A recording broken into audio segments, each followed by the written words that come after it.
hablando, y aún los gobernantes se burlaban de él, diciendo: a otros salvó, sálvese a sí mismo, si este es el Cristo, el escogido de Dios.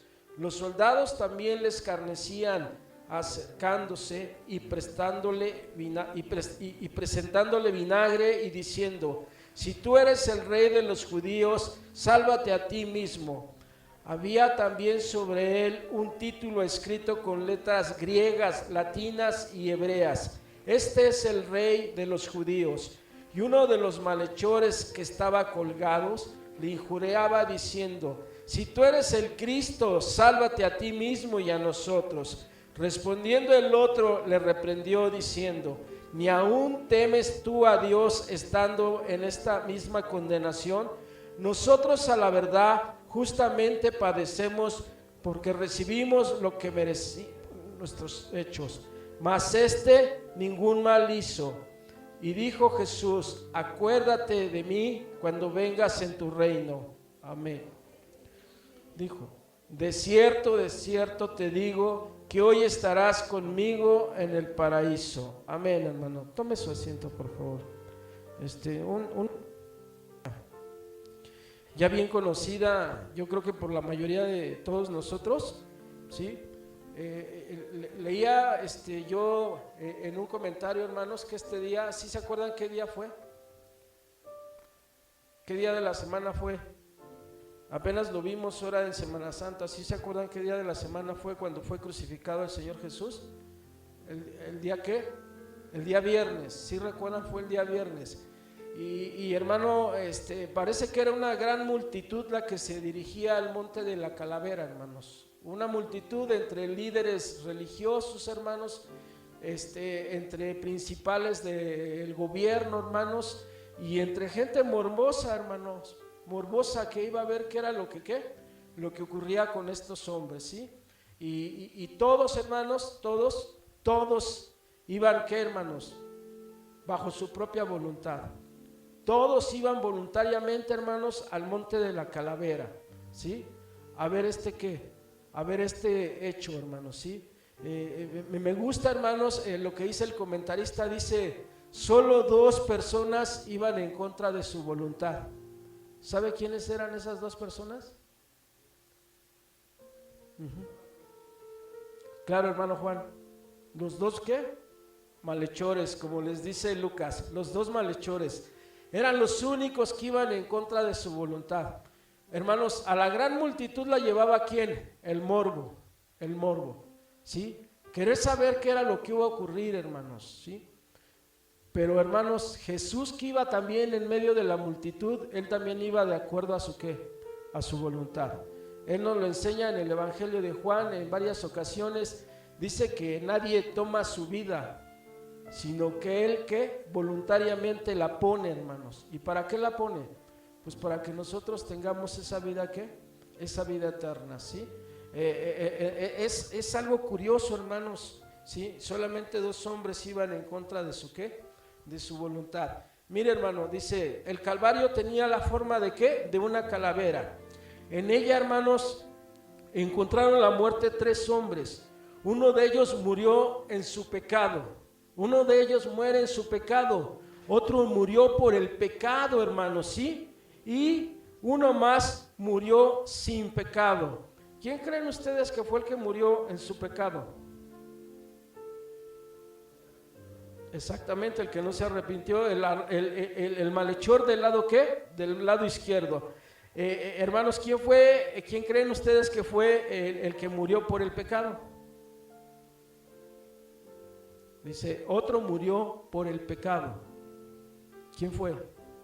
Exactamente, hermanos, Jesús, ¿sí? Y uno más murió sin ¿qué? Sin pecado. ¿Quién fue El de la derecha, exactamente. Ese hombre murió sin ¿qué? Sin pecado. Dice: de este último la leyenda se ha ocupado. Han dicho que se llamaba Demas, otros que se llamaba Dimas, u otros dicen que se llamaba Dumaco, ¿sí? La realidad es que no sabemos cómo se llamaba. Solo sabemos que el anochecer de su vida fue cambiado por Cristo en un nuevo amanecer. El ladrón de la derecha da esperanza a nuestras vidas. Hoy, hermanos, vamos a ver qué dijo, ¿verdad? ¿Quién? Ese ladrón. ¿Qué creyó ese ladrón y qué fue lo que oyó ese ladrón? Son tres palabras claves, hermanos. Primero, ¿qué fue lo que dijo este ladrón? ¿Sí? Luego, ¿qué creyó este ladrón y qué fue lo que oyó este ladrón? ¿Sí? Eso es lo que nosotros queremos ver esta mañana, hermanos. ¿Sí? Como punto número uno, hermanos, consideremos lo que el ladrón dice junto a Jesús. En el inciso A, hermanos, no sé si ya lo tenga por ahí Manuelito, pero en el inciso A dice: el ladrón de la derecha dijo que era ¿qué? Que era culpable. ¿Sí? Sí, recuerda que, hermanos, los dos están injuriando a este Jesús. Mire, el evangelio de Mateo y el evangelio de Marcos, hermanos, ¿sí? Ahí ellos dicen que los dos injuriaban a Jesús. ¿Sí? Aquí en el evangelio de Lucas, hermanos, luego dice que no, que este hombre, escuchando al otro, le dijo que ni aún en estos momentos tú te arrepientes, ni aún en estos momentos tienes temor de ¿quién? De Dios, ¿no? Pero, hermanos, lo que son el evangelio de Mateo y lo que es el evangelio de Marcos dice que ambos estaban ¿qué? Estaban injuriando ¿a quién? Al Señor Jesús. Pero lo que es curioso, hermanos, es que Lucas describe, hermanos, el momento en el que este hombre que reconoce, dice: nosotros padecemos porque recibimos lo que merecieron que nuestros hechos, ¿sí? Hermanos, reconocer que uno es pecador, hermanos, es hasta cierto punto, hermanos, confesar que hemos pecado, ¿sí? Es lo mismo, hermanos. Él está reconociendo que fue pecador y al mismo tiempo está reconociendo que su pecado. Dice: sus hechos hacen que la Biblia lo llame ¿qué? Malhechor. No fueron ahí por ser buenas personas, hermanos, ¿sí? Ambos hombres estaban acusados de crímenes, ambos hombres estaban acusados de delitos. ¿En contra de qué? En contra de la sociedad, hermanos. Por eso habían sido condenados a esta ¿qué? A esta pena de muerte. Habían vivido de una forma que autómata, hermanos, ¿sí? O sea, ¿qué es lo que quiere decir esto? Hermanos, estos hombres habían vivido sin ¿qué? Sin Dios, hermanos. Siempre se habían dejado llevar por los deseos, por las pasiones que habían, ¿dónde? Dentro de sus corazones. Automáticamente, hermanos, lo que el corazón, lo que el pensamiento les decretaba era lo que ellos hacían, ¿sí? Aquí tenemos que reconocer una cosa, hermanos. Ellos vivieron en independencia ¿de quién? De Dios. Hermano, no sé si ha usted observado, pero esos jóvenes, hermanos, que empiezan a triunfar en el medio artístico, ¿sí los ha visto? Que a una edad muy temprana se separan ¿de quién? De sus padres, ¿verdad? Comienzan a vivir solos, de una manera que autómata, de una manera independiente. ¿De quién? De sus padres. Y a veces no solo de sus padres, hermanos, sino a veces hasta de las autoridades, porque empiezan a tener muchos problemas, ¿no? Pero lo que podemos ver, hermanos, en estas vidas es que son vidas que normalmente terminan con muchos conflictos, terminan con muchos problemas. Hermanos, no puede un joven a una edad temprana independizarse ¿de quién? De sus padres. Está madurando, está creciendo. ¿Necesita de quién? Necesita de ellos. Es cierto que va a llegar un punto donde van a ser adultos y van a ser independientes, hermanos, pero en el tiempo de su niñez, en el tiempo de su juventud, dependen muchas veces ¿de quién? De los padres. Y es una analogía, hermanos, de lo que ocurre de nosotros para con quién, para con Dios. Necesitamos, hermanos, tener esa relación con Dios. A mí me encantaron las palabras que escuché hoy de labios del hermano Rodrigo, hermanos. En la mañana las decía: esto no es una religión, esto no es una tradición, esta no es una costumbre, esto no es un hábito, esto es una ¿qué? Es una relación que nosotros tenemos ¿con quién? Con Jesús, con el Espíritu Santo, con el Padre. Bueno, este hombre nunca tuvo nunca tuvo esta relación, hermanos, ¿sí? ¿Qué fue lo que ocasionó esto en la vida de este hombre? Vivir una vida, hermanos, haciendo ¿qué? Haciendo daño, haciendo el mal. Lucas otra vez hace referencia a él como un ¿qué? Como un malhechor. Hermano, yo hermanos, en el estudio del Antiguo Testamento supe de un rey que premia a su siervo, hermanos, que premia a su esclavo. ¿Sí? ¿Sabe de qué manera lo premia? Le pone unas cadenas de oro en lugar de las cadenas de fierro que ya han sido, ¿qué? Pues que ya están oxidadas. Así es cuando servimos al pecado, solo cambiamos las cadenas, pero la condición es que es la misma. El ladrón, hermanos, tiene una identificación. La identificación de este hombre es que es un ¿qué? Es un pecador. Él dice: nosotros padecemos porque recibimos lo que merecieron nuestros ¿qué? Nuestros hechos. Él reconoce que es ¿qué? Que es un pecador. Y mire, hermano, si está practicando un pecado y como decía ahorita, y ese pecado usted no lo expulsa, no lo echa de su vida, el pecado, hermano, se va haciendo viejo. ¿Dónde? Dentro de su corazón. ¿Y sabe qué es lo que ocurre? Cada día es más difícil despojarse de ¿quién? Despojarse de hermano, ¿sí? Acuña, hermanos, dentro de nuestro corazón, ¿echa qué?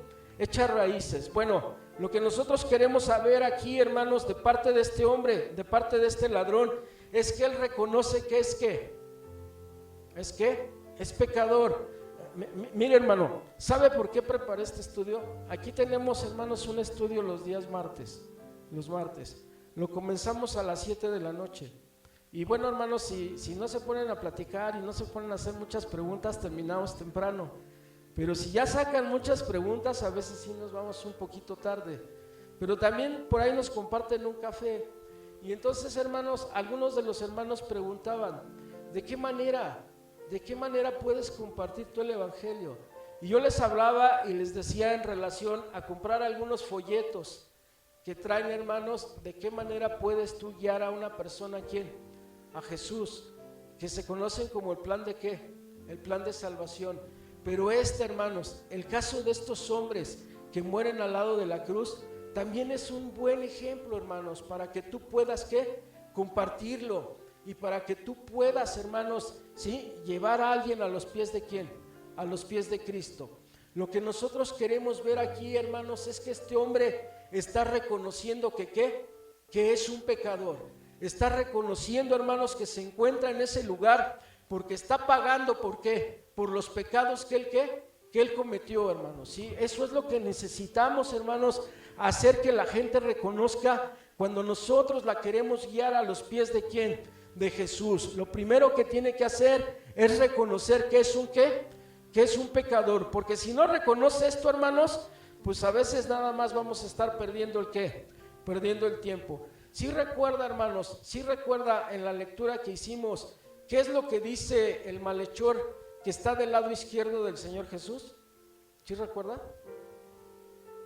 ¿Cuáles fueron las palabras? ¿O cuál es la petición, hermanos, de este malhechor? Bueno, de que está del lado derecho.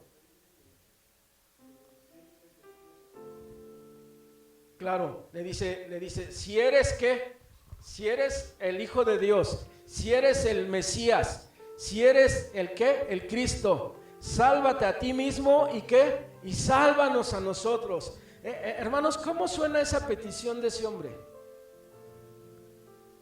¿Cómo suena? Dice mi hermano Juan, suena sarcástica, ¿no? Sí, porque está en los últimos momentos de su vida. Ese hombre está muriendo, al igual que ¿quién? Al igual que el ladrón que está del lado derecho y al igual que Jesús. Ese hombre está muriendo, hermanos. Y ni aún, hermano, fíjese bien, hermanos, ni aún en ese momento que este hombre está muriendo, hermanos, ¿qué? Se arrepiente, hermano. ¿No le resulta algo, hermanos, increíble? Algo difícil de creer. Este hombre, al igual que Jesús y al igual que el ladrón que está del lado ¿qué? Derecho, hermanos, se está muriendo. Y la petición que él le hace a Jesús es: si realmente tú eres quien dices ser, sálvate a ti y sálvanos a nosotros también, ¿no? Hermano, ¿hay una pizca de arrepentimiento en este hombre? No, hermanos, es una petición egoísta, soberbia. Si este hombre, hermanos, hubiera podido salvar su vida de alguna o de otra manera, ¿sabe a qué se hubiera dedicado? A lo mismo, hermanos, a seguir siendo un ¿qué? A seguir siendo un malhechor, hermanos. ¿Me entiende? ¿Qué es lo que necesita la gente, hermanos, para acercarse a Jesús? Primero, hermanos, reconocer que ha pecado, hermanos, ¿sí? Eso es algo bien importante, hermanos. Bueno, inciso B, hermanos. El ladrón de la derecha dijo que era ¿qué? Que era cosechador. ¿En dónde dice esto? En el versículo 41, hermanos. Este hombre dice, recibimos lo que merecieron ¿qué? Nuestros hechos, ¿sí? Él está reconociendo, hermanos, que el lugar en donde él se encuentra, que lo que él está pagando, hermanos, es la consecuencia de ¿qué? De algo que él hizo, ¿vale? Mire, hermanos, yo siempre tengo este problema con los hermanos que platico. No sé si a usted le ha pasado, pero ¿sabe qué les digo yo? Dios está dispuesto a perdonar tus pecados, ¿sí? El pecado que tú vengas, que tú declares, que tú confieses delante de la presencia de Dios, Él está dispuesto a perdonarlo. Un día me topé, hermanos, con un brother que me decía, pero es que yo cometí un pecado tan cruel, yo cometí un pecado tan severo, tan grande, que yo no creo que Dios me perdone. Y yo le dije al brother, le digo, mira, bro, yo lo que he entendido que dice y que enseña a Dios en su palabra es que el único pecado que no perdona a Dios es el que no se confiesa. Si tú estás dispuesto a ir y confesarlo delante de su presencia, Él está dispuesto a ¿qué? A perdonártelo, ¿no? Pero fíjense bien, hermanos, también hay algo que en la Biblia lo hemos aprendido, que se conoce como la ley de la siembra y la ¿qué? La siembra y la cosecha, hermanos, ¿sí? Lo que nosotros sembramos, hermanos, aquí en este mundo lo vamos a ¿qué? Lo vamos a cosechar. Y este hombre lo reconoce, hermanos. Este hombre reconoce que por los crímenes, que por los delitos, hermanos, que por el daño que él causó dentro de la sociedad, ¿verdad? A las personas, él merece ese castigo, él merece ese sufrimiento. Y eso es también lo que tiene que entender, hermanos, la persona a la que nosotros le compartimos el evangelio, ¿sí? Que hemos pecado, hermanos, y que como tal, hermanos, hay que pagar hay que pagar una consecuencia, pero que si tú confiesas tu pecado, el Señor Jesucristo está dispuesto a ¿qué? Está dispuesto a perdonarlo, está dispuesto a darnos otra oportunidad. Dice, este pasaje nos muestra que todos somos ¿qué? Que todos somos pecadores, exactamente, que todos somos ¿qué? Pecadores. Ay, déjeme. Cada día veo menos, hermanos, cada día falla más mi computadora. Este pasaje nos muestra que todos somos ¿qué? Sembradores, hermanos. Y yo me voy también con la finta de lo que ustedes me dicen. Todos somos ¿qué? Sembradores. El ladrón reconoce que padece porque había hecho ¿qué? Padecer. ¿Sí está de acuerdo, hermanos? Él está padeciendo porque él también había hecho ¿qué? Padecer. La Biblia nos ve como sembradores, donde cosechamos lo que sembramos en la parcela de nuestras vidas. Tan es así que Tales de Mileto, hermanos, dijo, Tales de Mileto es un filósofo griego, hermanos, ¿sí? ¿Sabe lo que dijo Tales de Mileto? Espera de tu hijo lo mismo que has hecho ¿con quién? Con tu padre, ¿sí? Ese es un pensamiento de Tales de Mileto, hermanos, un filósofo, un pensador griego. Él dice estas palabras: espera de tu hijo lo mismo que has hecho ¿de qué? De tu padre. Y mire, hermano, mire. Dice, hermanos, una ilustración que había un hombre, hermanos, que era muy rico, ¿sí? Y este hombre, hermanos, decide ya descansar, decide, hermanos, transferir todos sus bienes, todas sus riquezas, ¿a quién? A su hijo. Y decide, hermanos, irse a vivir con él. Ya no quiere saber nada, hermanos, ya quiere descansar, ya quiere llevar una vida pues ahora sí que retirada, ¿sí? Entonces este hombre, hermanos, deja todos sus bienes bajo las manos de su hijo, ¿no? Y bueno, hermanos, vivió una vida muy feliz este varón, ¿sí? Hasta que la nuera, hermanos, hasta que la esposa del hijo se fastidió de él. ¿Y saben qué le dice la nuera? ¿Qué le dice a su hijo, a su esposo? Le dice: oye, ¿sabes qué? Creo que ya ha sido mucho tiempo el que hemos estado batallando con tu padre, mucho tiempo el que le hemos estado cuidando, mucho tiempo en el que él ha estado aquí, algunas ocasiones no hemos podido realizar ciertas cosas porque Él no nos lo permite, ¿no? Hay que estarle dando cuidados, hay que estarle dando atención. Ya no lo quiero yo aquí en la casa. ¿Y saben qué es lo que hace este hombre, hermanos? Hace todos los arreglos posibles para llevarlo a un asilo. Pero el hombre no se quería desprender, hermanos, de parte de la riqueza que el papá le había dejado. Y entonces, hermanos, busca ir y llevarlo a uno de los asilos más económicos que había en la ciudad. ¿Sí? ¿Para qué? Pues para ahorrarse el dinero. Hermanos, van caminando en dirección al asilo, el hijo lo lleva, hermanos, caminando en dirección al asilo, y este hombre comienza a llorar, hermanos. El hijo, al ver el dolor o el sufrimiento del padre, hermanos, empieza allí a inventar ciertas excusas, ¿no? Prácticamente le dice: lo estamos haciendo por tu bien, aquí vas a estar mejor, vas a estar más cómodo. Y entonces, hermanos, cuando deja de llorar su padre, le dice: hijo, no estoy llorando porque me traigas al asilo. Estoy llorando, hijo, porque hace más de 40 años yo hice lo mismo con mi padre. Recorrí esta misma calle que estamos caminando ahorita, ¿sí? Y lo traje a este mismo asilo, ¿sí? Y solo lo que estoy haciendo el día de hoy es cosechar las consecuencias ¿de qué? De mis pecados. Mire, hermano, Dios está dispuesto a perdonar nuestros pecados. De veras, hermanos. Él, si tú te acercas y tú declaras y tú confiesas tu pecado, Él te lo va a ¿qué? Él te lo va a perdonar. Pero ¿qué creen, hermanos? Que muchas veces hay consecuencias. La consecuencia que este hombre está pagando, hermanos, es su ¿qué? Es su vida. ¿Se acuerda un poquito usted de David, hermano? ¿Se acuerda de cuál es el pecado de David? Que, hermanos, tiene relaciones con Betsabé. De esas relaciones, hermanos, se embaraza Betsabé. ¿Sí recuerda eso? Y luego, hermanos, David manda a traer ¿a quién? A Urías, hermanos, que es el esposo de Betsabé, que se encuentra en la guerra. Lo manda a traer y lo pone borracho, hermanos, ¿Sí recuerda usted esa historia bíblica? Lo embriagan. ¿Para qué lo embriaga? A ver, ¿quién recuerda para qué lo embriaga? Ajá, exacto, hermana Nayeli. Versión Anayeli. Versión Anayeli Mex, ¿no? O Edomex. Fíjense, hermanos, es cierto lo que dice mi hermana Nayeli. Y hermanos, ¿se acuerda qué hizo Urías? No durmió, hermanos, con su esposa. Ajá, ¿cómo voy a estar yo disfrutando, sí? Cuando todos están en la batalla, cuando todos están peleando por ti, oh mi rey. Eso no puede ser. Este hombre, hermanos, pertenecía a uno de los 300 valientes ¿de quién? De David.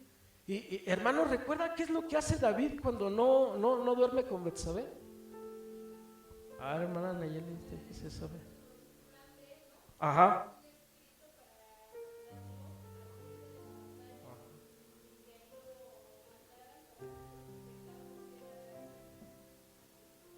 Sí, Joab es el sobrino ¿de quién? De David.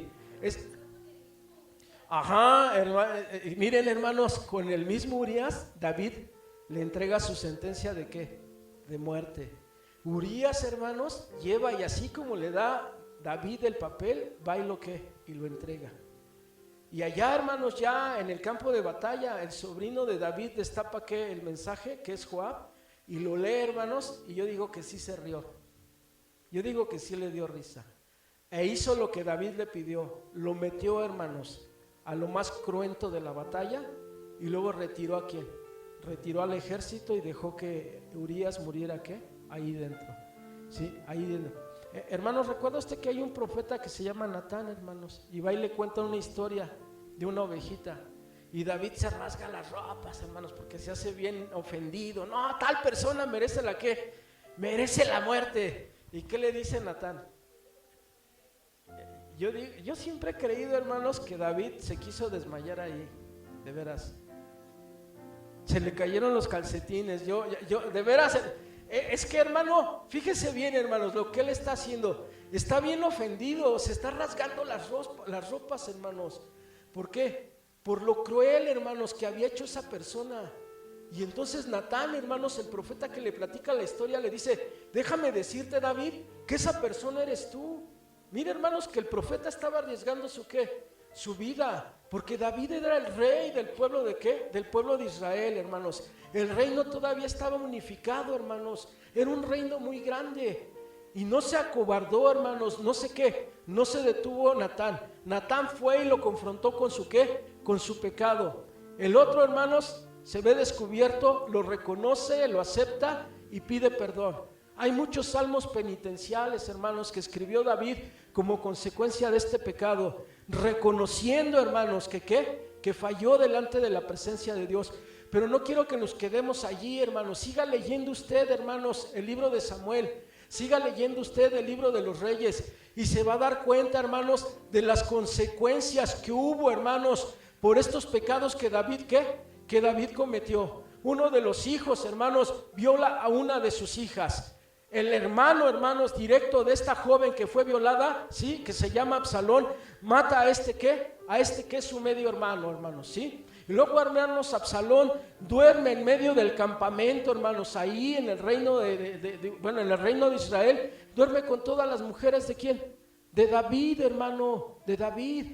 Y luego, hermanos, no solamente quiere a las mujeres, sino también quiere el ¿qué?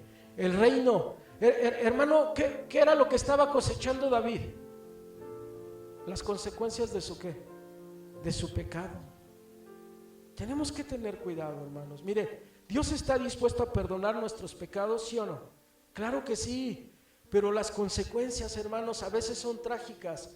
Las consecuencias se tienen que ¿qué? Se tienen que pagar. Este hombre, hermanos, reconoce que ¿qué? Que ha sembrado en la parcela de su vida y reconoce, hermanos, que está en un momento en el que le ha tocado ¿qué? Le ha tocado cosechar. Cuidado, hermanos, con lo que siembras. Los pecados de la juventud son ¿qué? Son letras de cobro en la vejez. Moisés nos lo dice, hermanos, nos lo indica en Números 32:23. ¿Qué dice Moisés ahí? ¿Me ayudan a leerlo? En Números 32:23. Números 32:23. ¿Ya lo encontraron? Números 32:23.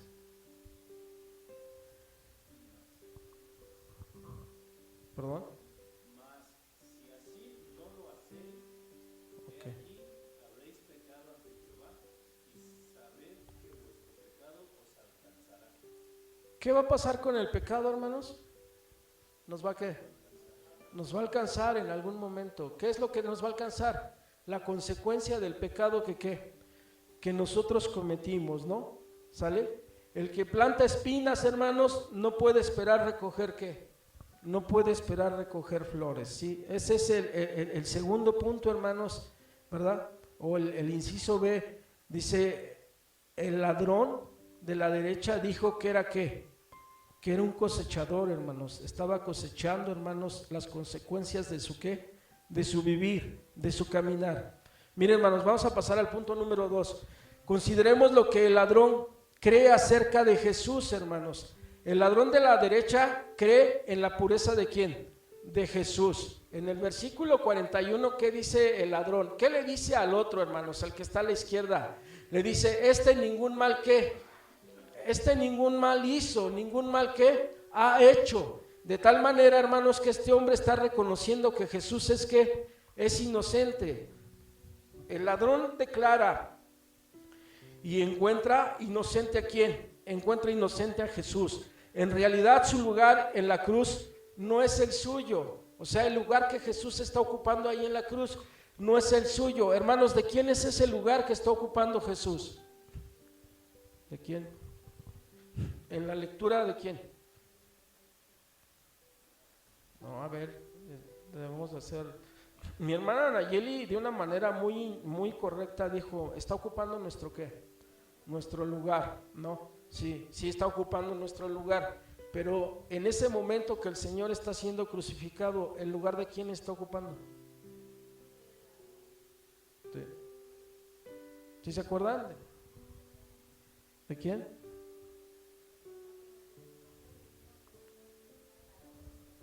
¿Ya no se acuerdan de quién está ocupando el lugar del Señor Jesús ahí? Exactamente. Mire, hermanos, casi todos coinciden en que estos hombres eran compañeros de quién, de Barrabás, ¿sí? De Barrabás. Y que Barrabás, hermanos, los lideraba, hermanos. Y que Barrabás, hermanos, junto con ellos hacían ¿qué? Muchísimas fechorías, hermanos, ¿sí? Abusaban de ¿qué? De las personas. Hermanos, ellos querían, hermanos, parece ser que Barrabás pertenecía a un grupo o a una organización conocida como los ¿qué? Celotes. Y lo que ellos querían, hermanos, era lograr su independencia ¿de quién? Del gobierno romano. Y para ello, hermanos, muchas veces hacían fechorías, no solamente en contra de los romanos, sino muchas veces también en contra del mismo pueblo de quién, de Dios, ¿sí? Ya habían sido juzgados, hermanos, ya habían sido sentenciados, y el que iba a ocupar ese lugar se llamaba ¿cómo? Barrabás. Barrabás. ¿Sí recuerdan qué es lo que le dice Pilato a los líderes religiosos? Yo tengo la costumbre de ¿qué? De dejar libre a un reo en estas ¿qué? Próximas fiestas, ¿sí? Y entonces, hermanos, les pregunta aquí en Pilato, ¿a quién quieren que deje libre? ¿A Barrabás o a Jesús? ¿Y qué decide la gente? Deja libre a Barrabás. Jesús fue y ocupó el lugar de un ¿qué? De un pecador. Por eso, hermanos, la mayoría de teólogos dice, Jesús realmente estaba ocupando nuestro ¿qué? Nuestro lugar. Porque nosotros tenemos que reconocer que somos ¿qué? Que somos pecadores, hermanos, ¿sí? Pero este hombre reconoce que Jesús que es inocente, ¿sí? ¿Sí recuerda lo que dice, hermanos, Isaías 53, del 5 al 6? ¿Me quiere ayudar a leerlo, hermano Rodrigo? Isaías 53, del 5 al 6.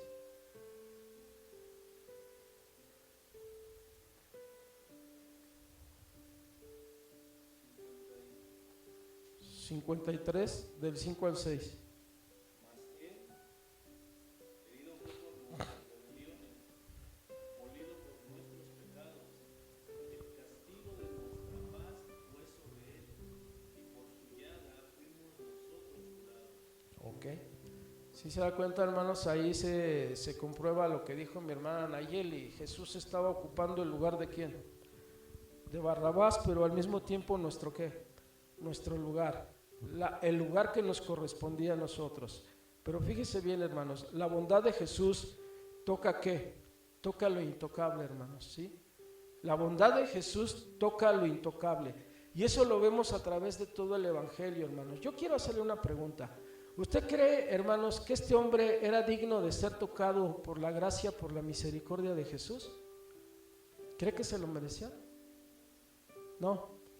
Y eso es lo que nosotros queremos ver de parte de Jesús, hermanos.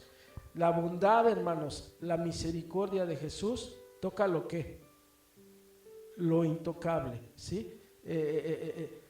¿Sí se acuerda usted, hermanos, cuando el Señor Jesús se acerca a un leproso a él y quiere y pide su sanidad y le dice, si quieres puedes ¿qué? Si quieres puedes tocarme para hacer ¿qué? Para ser ¿qué? Sano. Y recuerda usted que el Señor Jesús le dice, quiero, ¿verdad? Lo toca y este hombre es ¿qué? Este hombre es sanado, hermanos, ¿sí?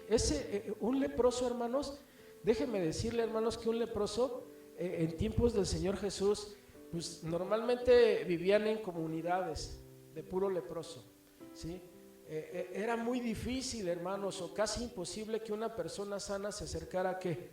A un leproso, a un leproso. De hecho, hermanos, se les exigía, hermanos, a estos leprosos, ¿sí? Que no se acercaran a las personas sanas. Y de hecho, hermanos, afirman algunos comentaristas que traían una campanita que la hacían sonar, hermanos, ¿sí? Cuando ellos iban por los caminos, hermanos, y veían que venía gente sana, ellos ¿qué tenían que hacer? Tenían que sonar la campanita y gritar, inmundo, inmundo, inmundo. Y eso, hermanos, era que un sinónimo de que era un grupo de personas que leprosas, que no eran dignas de qué, de ser tocadas, y que si las tocabas corrías el peligro de qué, de contaminarte. Hermanos, Jesús toca lo intocable. Jesús toca ¿qué? Jesús toca a este leproso, hermanos, y le da su ¿qué? Le da su sanidad. La bondad de Jesús, ¿sí?, hace eso, hermanos, toca a las personas y cambia, hermanos, sus vidas, pues ahora sí que su vida, hermanos, su destino, más que nada en el área en el área espiritual, hermanos. La bondad de Jesús da lo que nadie da. Entonces Jesús, compadecido, les tocó los ojos, hermanos, también. ¿Recuerda usted, hermanos, cuando le devuelve la vista a los ciegos? Y enseguida estos hombres recibieron la vista y le siguieron. La bondad de Jesús hace lo que nadie hace, ¿sí? ¿Sana a quién? Sana también a Malco. ¿Sí se acuerda usted de quién es Malco? ¿Sí? Guardias del Sanedrín, ¿sí recuerda? ¿Sí recuerda qué hace Pedro con ese hombre? A mí me daba risa, hermanos, porque el pastor decía que Pedro había sido el primer torero, ¿no? ¿Recuerdan ustedes que había mochado oreja? Pues este Pedro, hermanos, cuando quieren arrestar a Jesús, saca la espada y alcanza a cortarle la oreja. ¿A quién? A Malco, ¿no? Hermanos, ¿qué hace la bondad de Jesús? Que guarde su espada y vuelve, hermanos, a sanar ¿a quién? A sanar a Malco. Nosotros podemos ver, hermanos, por todas partes, hermanos, la bondad de ¿quién? De Jesús. Hermanos, si Colón es el descubridor de un nuevo mundo, Jesús es el descubridor de un mundo ¿de qué? De bondad. Y esa bondad, hermanos, no solamente es para estos ejemplos bíblicos que podemos ver, hermanos, sino que esta bondad también es para ti y también es para mí el día de hoy. ¿Sí? Este Jesús, hermanos, derrama, hermanos, expresa su bondad ¿ante quién? Ante este hombre, ¿sí? Este hombre que reconoció que Jesús no había hecho ningún ¿qué? Ningún ¿qué, hermanos? Ningún daño, ningún mal, ningún pecado. Él se encontraba ahí, pero no por consecuencias de algo que él hubiera hecho. Estaba ocupando nuestro ¿qué? Lugar. El inciso B, hermanos, de este punto dice: el ladrón de la derecha cree en el poder ¿de quién? De Jesús. ¿Sí? ¿Sí se acuerda en el versículo 42, hermanos? ¿Qué le dice este ladrón? Le dice: acuérdate de mí cuando vengas ¿en qué? En tu reino. Mire, hermano, ya nomás, yo sí quiero que usemos el coco, hermanos. Y si se le cae el pelo, ni modo, hermanos, a ver si consigue un champú o algo. Pero yo sí quiero que usemos el coco, hermanos. Miren, cuando este hombre, hermanos, le dice a Jesús: acuérdate de mí cuando vengas en tu reino, ¿sí se ha puesto a pensar, hermanos, en todo lo que implica esa frase? ¿Algún día, hermanos, se ha puesto a pensar en lo que implica la declaración de este hombre? ¿Qué contiene, hermano? ¿Qué puede ver usted ahí? A ver, no se las quiero dar, hermano. ¿Usted qué puede ver ahí?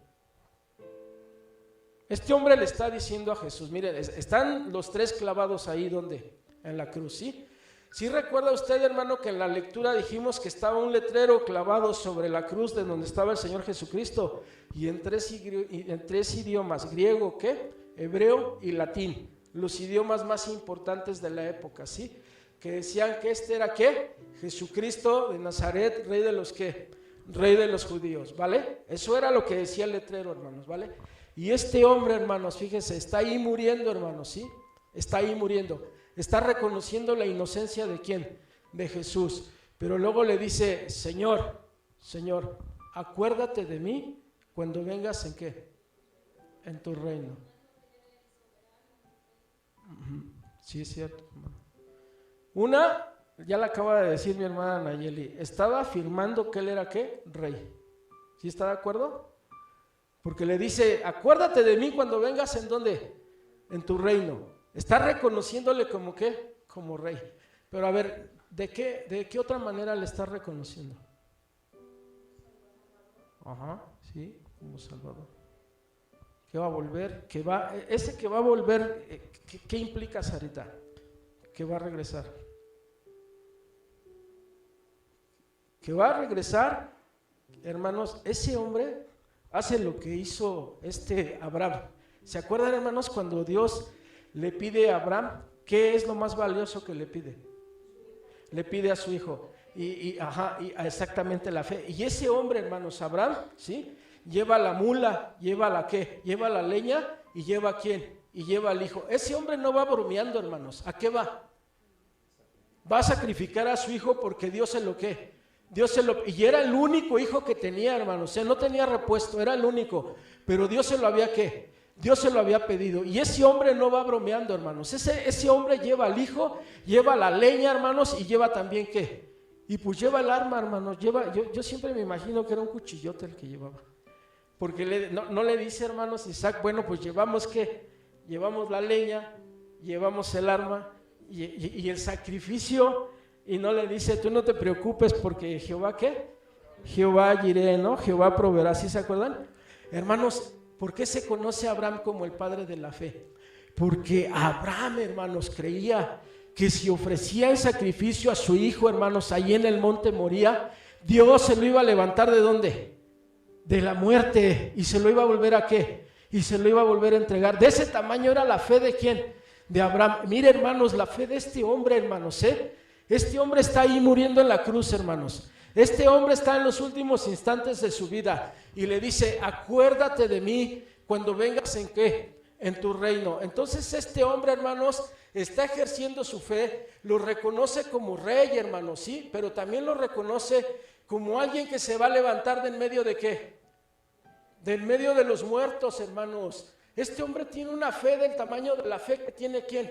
Que tiene Abraham. Por eso, hermanos, el Señor Jesús está dispuesto ¿a qué? A perdonar todo lo que él había hecho ¿qué? Malo. Porque puede ver esa fe en este hombre, hermanos. ¿Cómo le dice, Señor? Por favor, acuérdate de mí cuando vengas en tu ¿qué? En tu reino. Lo está reconociendo como ¿qué? Como rey. Ahora, hermanos, yo no sé si usted lo puede ver, pero también lo reconoce como ¿qué? Como sacerdote.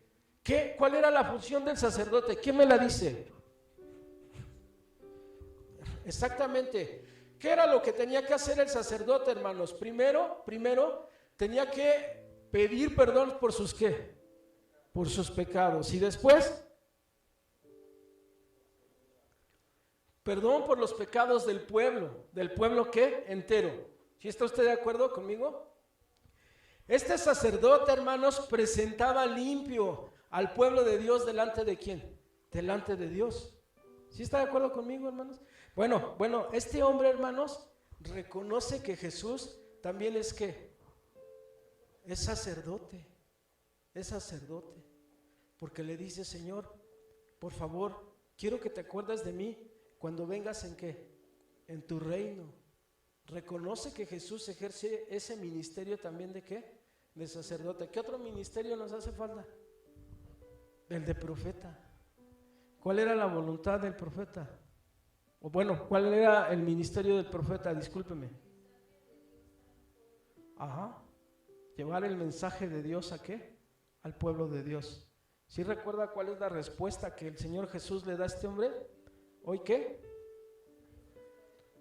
Hoy estarás conmigo, ¿en dónde? En el paraíso. Es una profecía, hermanos, que declara Jesús sobre ¿qué? ¿Por qué les digo yo esto, hermanos? Porque mire, ese internet, hermano, está lleno de un montón de falsas enseñanzas.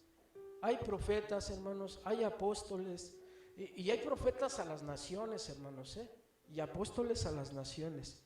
Y hay una cantidad de cosas, hermanos, que no son bíblicas. Yo no me canso de repetirles que en Jesucristo se cumplen estos tres ¿qué? Ministerios. El ministerio del profeta, el ministerio del sacerdote y el ministerio de ¿qué? Del rey. ¿Vale? ¿Sí? No necesitamos más profetas, no necesitamos más apóstoles, no necesitamos más reyes, hermanos. Solamente tenemos ¿qué? Uno. El ladrón es humilde, solo pide a Jesús un recuerdo, ¿sí? ¿Por qué cree, hermanos, que se perdió Judas? Porque mire, dice, Judas se pierde. ¿Por qué, hermanos? A ver, abra su Biblia, hermanos. Mateo, ¿qué? Mateo 27.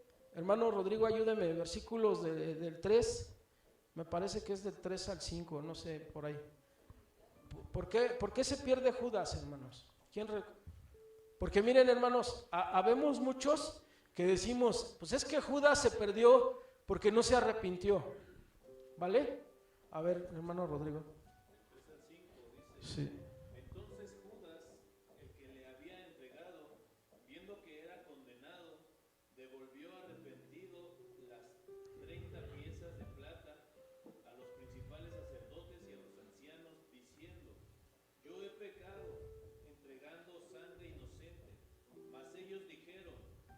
nos importa a nosotros? Allá tú.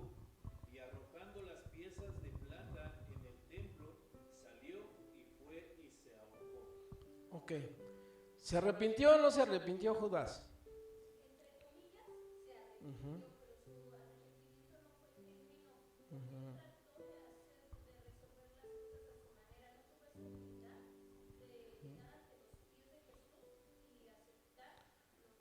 Ahí está, lo que acaba de decir mi hermana Nayeli, dice mi hermana Nayeli al final de la oración que nos dijo, dice, no tuvo esta humildad de llegar a ¿dónde? A los pies de Jesús y pedirle que ese perdón, porque mire hermanos, el texto bíblico dice que sí se arrepintió, pero ¿a dónde se dirigió? ¿A dónde fue, hermanos? Y declaró su arrepentimiento. No. Fue con los líderes religiosos, fue con los fariseos, ¿vale? Fue con los judíos y les demostró su arrepentimiento y muy posiblemente les pidió ¿qué? Perdón. ¿Sí se acuerda cuál fue la reacción de estos hombres? A nosotros, es tu bronca, a nosotros no nos interesa, ¿vale? Que al final, hermanos, si sigue haciendo la lectura, con esas 30 monedas de plata, compraron el lugar donde este hombre se mató.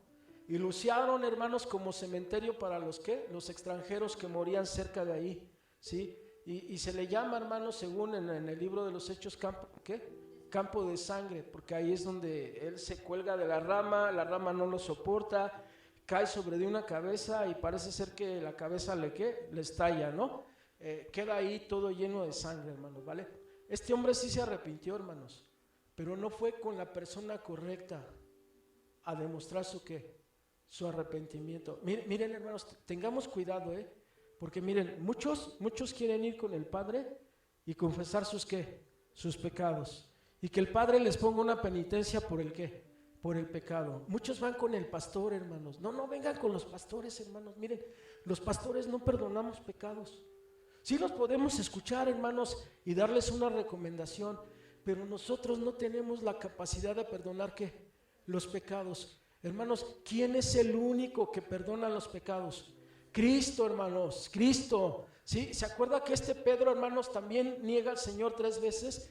Y que el Señor Jesucristo lo confronta con su pecado, hermanos, y le pregunta también 3 veces, Pedro, ¿me amas? Pedro, ¿me amas? Pedro, ¿qué? ¿Me amas? Pastorea mis ovejas. ¿Pastorea qué? La grey. ¿Pastorea mis qué? A mis corderos. No lo restaura Jesús y lo pone a qué? Lo pone a trabajar. Y es que Pedro fue con la persona Pedro fue con la persona indicada. Se arrepintió delante de la persona indicada. Este hombre, hermanos, Jesús, ¿verdad? Puede ver su arrepentimiento. Este hombre, hermanos, se arrepiente delante de la persona que es la indicada. Y luego, hermanos, este hombre también reconoce que Jesucristo, hermanos, tiene ese poder de ¿qué? De perdonar sus pecados, ese poder de venir y de establecer su reino, ese poder, hermanos, de levantarse de ¿qué? De entre los muertos, porque sabe que Él viene, hermanos, ¿por quién?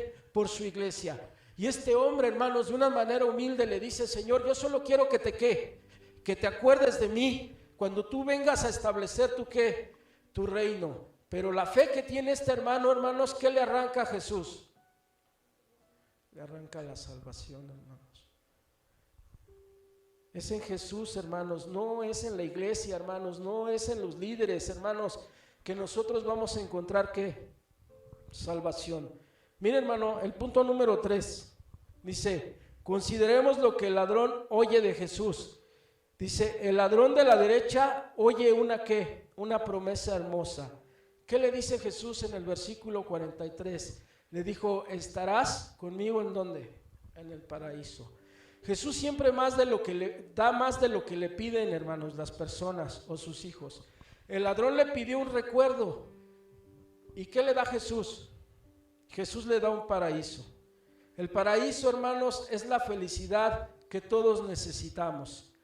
Jesús habrá de decir, hermanos, al Padre, expirando, hermanos, muriendo ahí en la cruz, Padre, en tus manos encomiendo mi espíritu. Y sabe, hermanos, Jesús, que después que haga la obra que el Padre le ha dado, va a llegar nuevamente a la presencia de ¿quién? De Dios. Va a volver a experimentar ese paraíso, hermanos, de donde él ¿qué? De donde él había venido, hermanos, ¿sí? ¿Qué simboliza, hermanos, o qué significa el paraíso? El paraíso es ¿qué? Es la felicidad que todos necesitamos, dice. Muchos se preguntan, hermanos, ¿dónde está el paraíso? El paraíso está en las manos de Dios. El hogar de Dios, hermanos, es un lugar que es bello, ¿sí?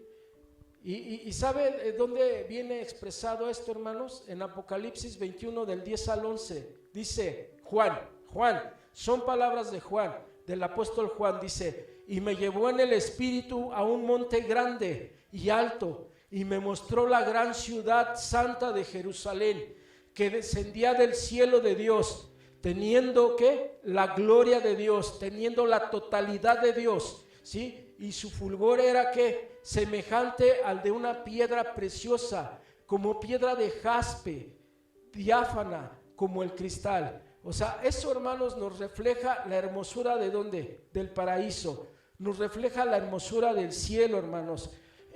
Juan lo trata de hacer con estas palabras. El paraíso, hermanos, es un lugar donde se experimenta nuevamente felicidad. El hogar de Dios es permanente. El hogar, hermanos, que Dios tiene preparado para nosotros es un lugar que habrá de ser ¿qué? Permanente. ¿Sí? Dice Hebreos 13, 14, porque no tenemos aquí ciudad permanente, sino que buscamos la que está por venir. O sea, la ciudad permanente, hermanos, que Dios tiene para nosotros no se encuentra ¿en dónde? No se encuentra en este lugar. ¿Dónde se encuentra?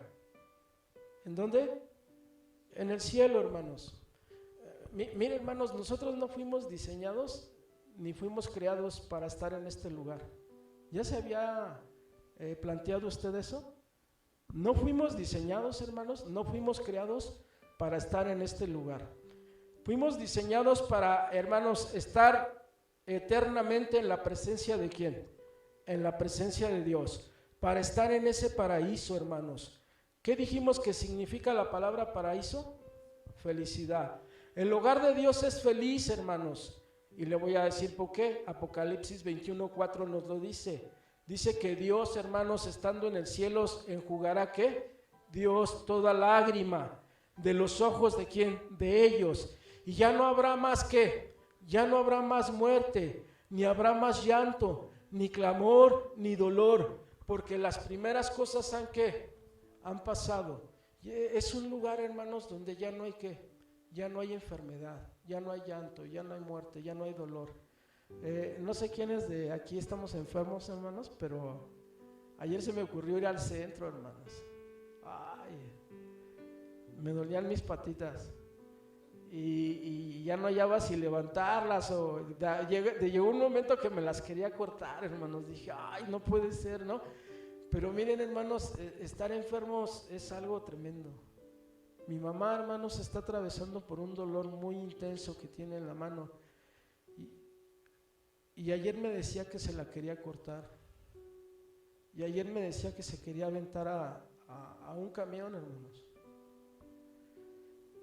Es un dolor, hermanos, muy tremendo el que tiene. Le estamos dando medicamento para el dolor, pero ni aún así se le calma.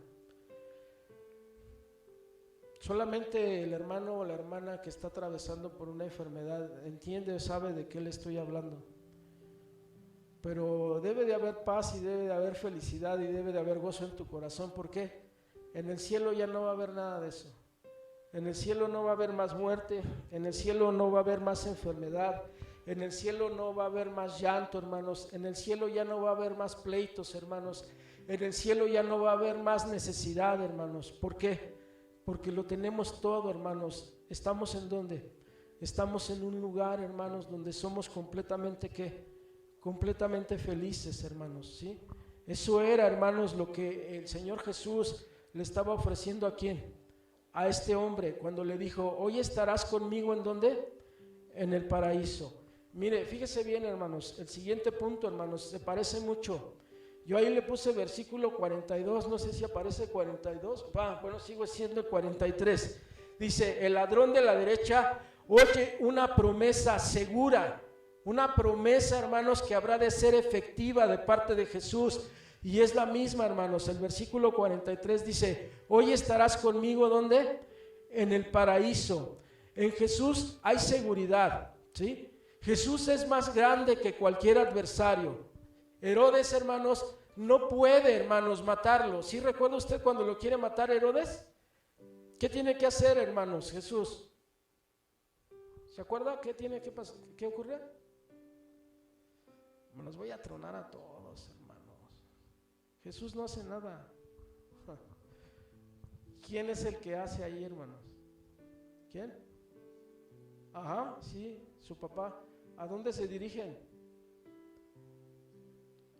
Sí, ¿ya leyó esa historia, hermanos? Cuando los magos vienen y buscan a Jesús, ¿vale? Y preguntan, se atreven, hermanos, a preguntarle a Herodes, ¿no?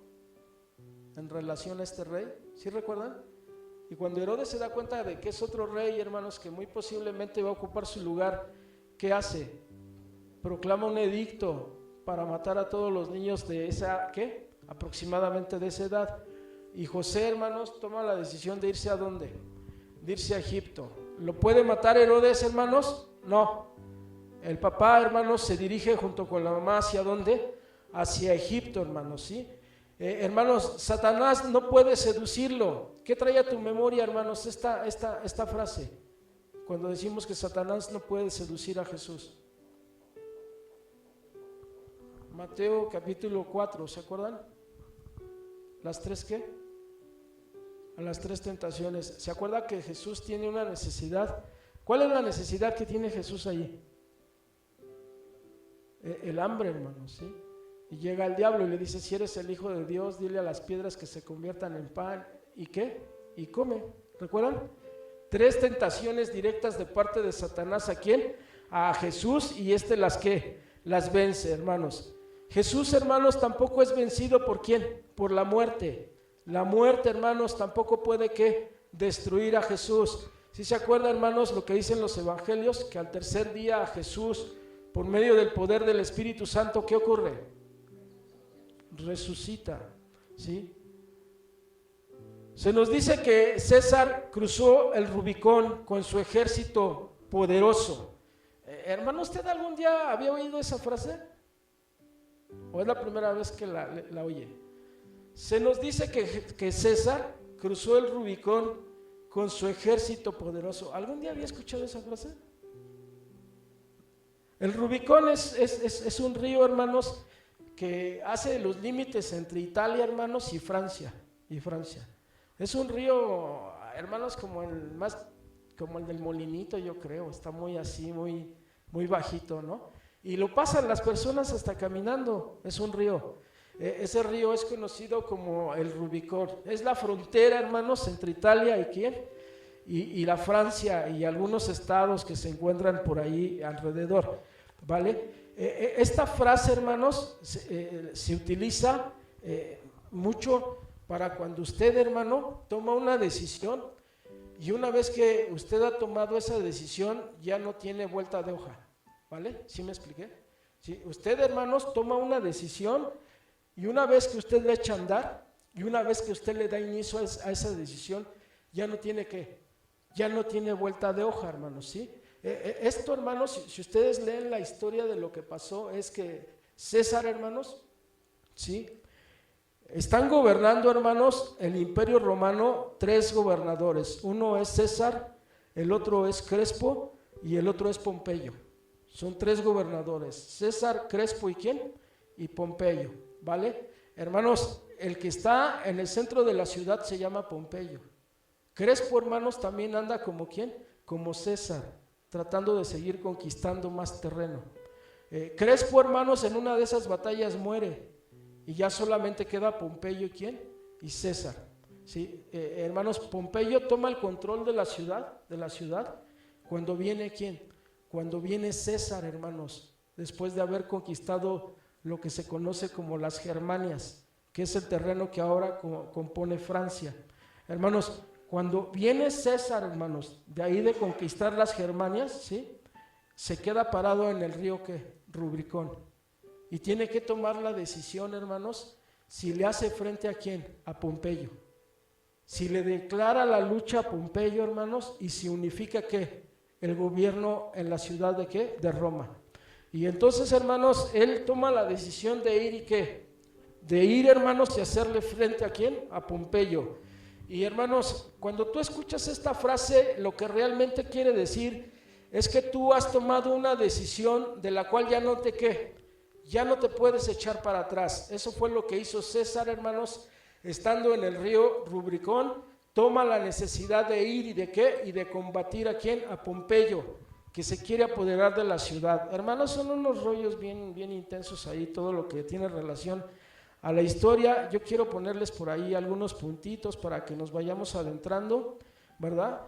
Dice, solo Cristo conduce el alma más allá de ¿qué? De la muerte. Mire, hermano, César condujo su ejército a ¿qué? A la victoria. Pudo derrotar a Pompeyo, hermanos, tomar el control de la ciudad. Ya luego habrá de tener relaciones con Cleopatra, hermanos, ya luego por ahí ustedes vieron lo que pasa en alguna película, ¿verdad? Pero ¿qué hace César? Toma la decisión, hermanos, de llevar a su ejército ¿a dónde? A la victoria, hermanos, ¿sale? Pero solo Cristo conduce el alma de las personas más allá de la muerte, porque este Dios es Dios nuestro, eternamente y para siempre. Él nos guiará aún más allá de ¿qué? De la muerte. Eso está en el Salmo 48:14. ¿Cómo dice? Porque este Dios es Dios nuestro, eternamente y para siempre. Él nos guiará aún más allá de ¿qué? De la muerte. La promesa de Jesús al ladrón es segura, como lo es para ¿quién? Para todos nosotros. De igual manera el día de hoy, ¿sí? Esa promesa, hermanos, que el Señor Jesús, ¿verdad?, le da a este hombre, también es lo mismo de segura para ¿quién? Para nosotros. Hoy estarás conmigo ¿en dónde? En el paraíso. Fíjense, hermanos, que allí estudiando este tema cambié yo ahí un punto de vista, pero ahorita se lo platico. Vamos allá al último, hermanos, ya vamos a terminar. El inciso C. El ladrón de la derecha oye una promesa que es inmediata. Otra vez la misma frase, hoy estarás conmigo ¿en dónde? En el paraíso. La Biblia dice, no enseña la reencarnación, hermanos. ¿Sí está usted de acuerdo conmigo? ¿Sí? Por ahí en los estudios, hermanos, ya varias veces ha salido la palabra reencarnación. ¿No se han dado cuenta quienes están asistiendo? ¿No? Hermana Lulú, ¿no la ha escuchado? Ya la han por ahí sacado 2, 3 veces a colación esa palabra, y pues yo sí les he tenido que decir que pues no, que nosotros no creemos en ¿qué? En la reencarnación. No es lo mismo que la resurrección. A lo mejor están confundiendo el término de resurrección ¿con qué? Con reencarnación, pero no es ¿qué? Nada parecido. La Biblia tampoco no enseña el purgatorio. ¿Sí sabe usted qué es el purgatorio? ¿Sí se acuerda? ¿Qué es? A ver, ¿quién me dice? Ajá, ¿verdad? La sala de espera. Pero mire, hermanos, la Iglesia Católica quiere hacernos creer, hermanos, que es una sala de espera donde se está pagando por lo que, por los pecados, y ahí dicen, hermanos, que son pecados veniales, porque la Iglesia Católica los separa, pecados mortales de pecados ¿qué? Veniales, porque si uno podría decir, bueno, y entonces ¿a qué vino Cristo?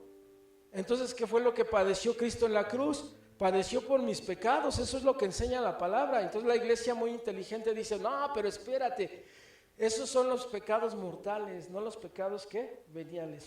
Los pecados veniales los tienes que pagar tú ¿en dónde? En el purgatorio, ¿no? ¿Se acuerdan que hablábamos la semana pasada de las dispensaciones? ¿Sí se acuerdan? Que era el perdón de ¿qué? Perdón de pecados que los vendió la Iglesia Católica. ¿Sí se acuerdan que les decía que fue en el siglo ¿qué? XV, y que fue el Papa León X, ¿recuerdan? ¿A quién les dije que tenía trabajando el Papa León X? Tenía trabajando a Miguel Ángel, ¿y a quién? Y a Leonardo da Vinci. Se acabó el dinero, hermanos, y empezaron a vender ¿qué? Las indulgencias, el perdón de ¿qué? El perdón de pecados. ¿Sí se acuerdan? Y se acuerdan de la frase de Juan Tetzel. ¿Qué decía Juan Tetzel? Dice, en cuanto tú dejas caer la moneda en el cofre de las ofrendas, así como cae la moneda, sale el alma de tu ser querido, ¿de dónde? Del purgatorio. ¿Y a dónde se va? Se va derechito al cielo, con todo y guarachitos se va al cielo. Sale del purgatorio y ¿a dónde se va? Al cielo. Hermano, esas eran todas las enseñanzas que había, ¿vale? Pero hermanos, otra vez, ¿la Biblia habla, la Biblia enseña algo en relación al purgatorio? No, hermanos, no se dice nada.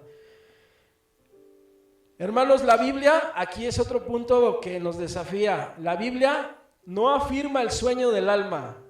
¿Sí entiende usted eso? ¿Sí entiende algo en relación a esto cuando decimos la Biblia habla del sueño del alma en el Antiguo Testamento, pero no lo afirma?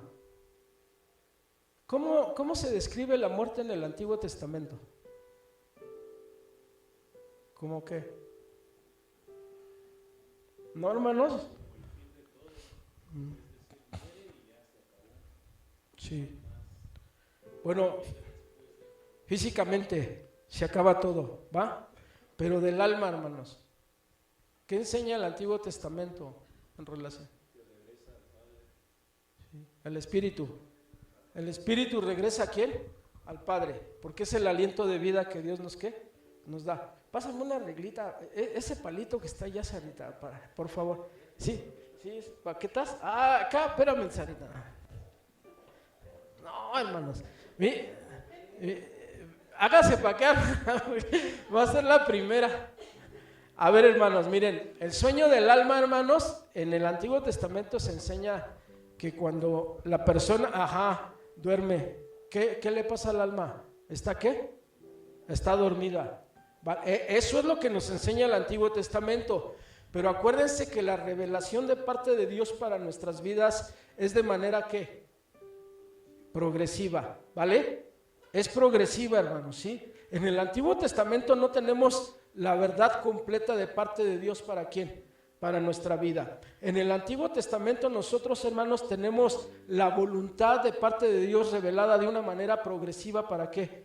Para nuestras vidas, ¿sí? Los primeros términos, hermanos, las primeras figuras que se emplean en relación al alma es que cuando muere la persona, el alma ¿qué? Duerme. Está en un estado de ¿qué? De reposo. ¿Está qué? Está durmiendo. Pero aquí, hermanos, en la Biblia, en el Nuevo Testamento no confirma esa enseñanza. ¿Está de acuerdo conmigo, hermanos? ¿No, verdad? ¿O sí? Pues se la tiene que aprender, hermanos. No confirma, hermanos, el Nuevo Testamento esta enseñanza que hay en el Nuevo Testamento, ¿sí?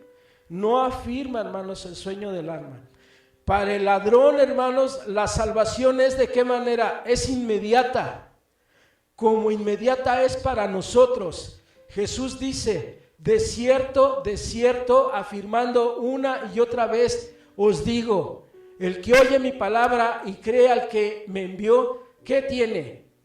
Tiene vida eterna y no vendrá condenación, mas ha pasado ¿de qué? De muerte a vida. Abra Juan 5:24, hermanos. A ver, abra Juan 5:24 y vamos a leerlo. ¿Sí? Este texto, hermanos, echa por tierra, hermanos, esto de lo cual acabamos de decir. La Biblia no enseña el purgatorio, hermanos. La Biblia no afirma que el sueño del alma. ¿Sí? Aquí en Juan, hermanos, 5:24. Hermano Rodrigo, ¿nos ayuda a leerlo, por favor, nuevamente? De cierto os digo, el que oye mi palabra y cree al que me envió, tiene vida eterna, y no vendrá a condenación, mas ha pasado de muerte a vida. ¿Qué tiene, hermanos, la persona que oye la voz de Jesús y no solamente la oye, sino que la guarda y la obedece? ¿Qué tiene? ¿Tiene qué? ¿Dice que va a tener? No. ¿Qué dice? ¿Tiene qué? Tiene vida eterna, hermanos, ¿sí? ¿Y qué le dijo Jesús al ladrón? Le dijo, hoy, brother, hoy estarás conmigo, ¿en dónde? En el paraíso, ¿vale? Entonces, hermanos, fue una promesa de tipo ¿qué?